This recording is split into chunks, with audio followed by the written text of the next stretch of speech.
Hey guys, it's Kelly Murray, your certified pediatric and adult sleep consultant, and today I want to examine a question I get asked all the time, and that's, at what age can I start sleep training? And I don't blame parents for asking this question because number one, they want to make sure that their child is ready.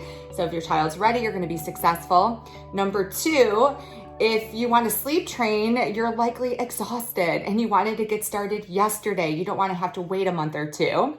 And lastly, there are a lot of varying opinions out there. I did some research before sitting down to record this vlog to see what other experts recommend, and I was blown away by the diversity of answers. So what I'm going to do today is I'm going to share with you what I tell my clients based on my own research, as well as my experience helping over 500 families. When I'm asked this question, I tell families to wait until as close to 16 weeks as possible.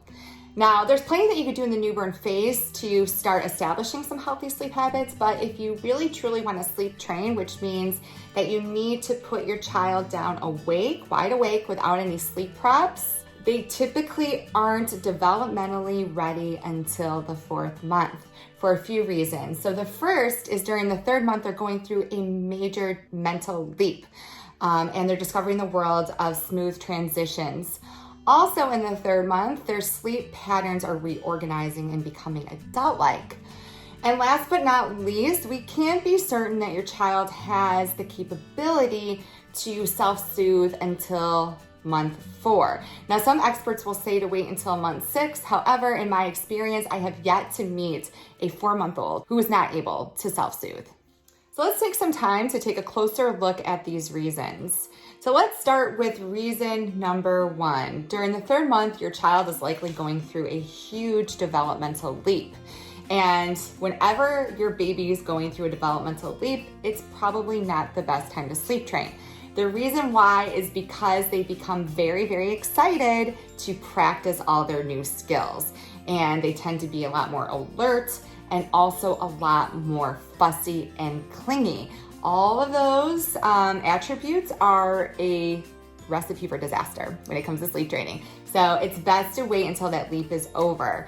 So a little bit about the 3rd leap. The 3rd leap is when your child discovers smooth transition. So that means that they notice the change of tone in your voice.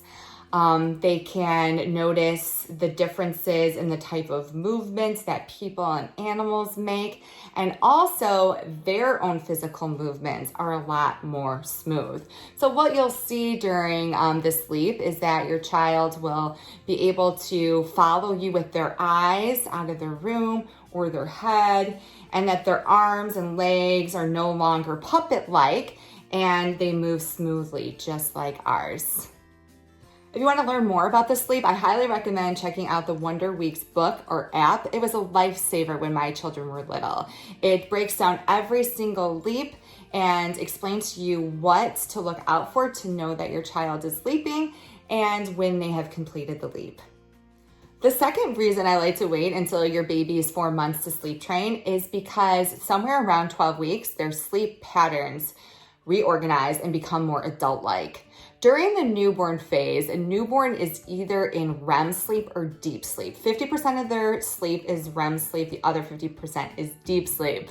And the reason why is because they're doing a lot of growing and learning. When they're in deep sleep, their body's releasing growth hormone. And when they're in REM sleep, their brain is taking in all the information from the day and creating memories. So somewhere in the 3rd month, around the 3rd month, what happens is their REM sleep goes from 50% to 25%, and then their deep sleep, that non-REM sleep, it breaks into 4 different phases. Now, the first phase is really light. It's actually even lighter than REM sleep. It's called phase 1. And it's a very drowsy state. So it's what's happening when you're watching TV and you're starting to fall asleep and you're going in and out of consciousness. You're actually in phase 1 of non-REM. Phase 2 is light sleep, and then phase 3 and 4 is deep sleep. And so why this is important is because once their sleep reorganizes, it becomes lighter. And so there's more opportunity for wake up. So if you're using a sleep prop, such as rocking or feeding to sleep, then what happens is in between sleep cycles, so sleep cycles when we go from light to deep sleep, they're gonna be a little bit more alert. And if they expect to be in your arms and they're in their crib instead, they're gonna flip out and their fight or flight reflex is gonna kick in, and then they need you to come back and redo the bedtime routine to get them back to sleep.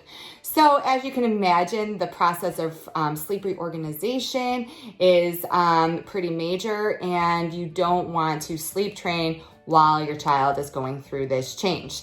So if you want to learn more about what happens when your child's sleep reorganizes, check out my blog post on the 4-month sleep regression. So this change in sleep patterns is what triggers the 4-month sleep regression. So last but not least, the reason I like to wait until 4 months to sleep train is because I can be certain that your baby is capable of self-soothing. Now, as I mentioned before, there's a lot of disagreement in terms of when a baby is capable of self-soothing.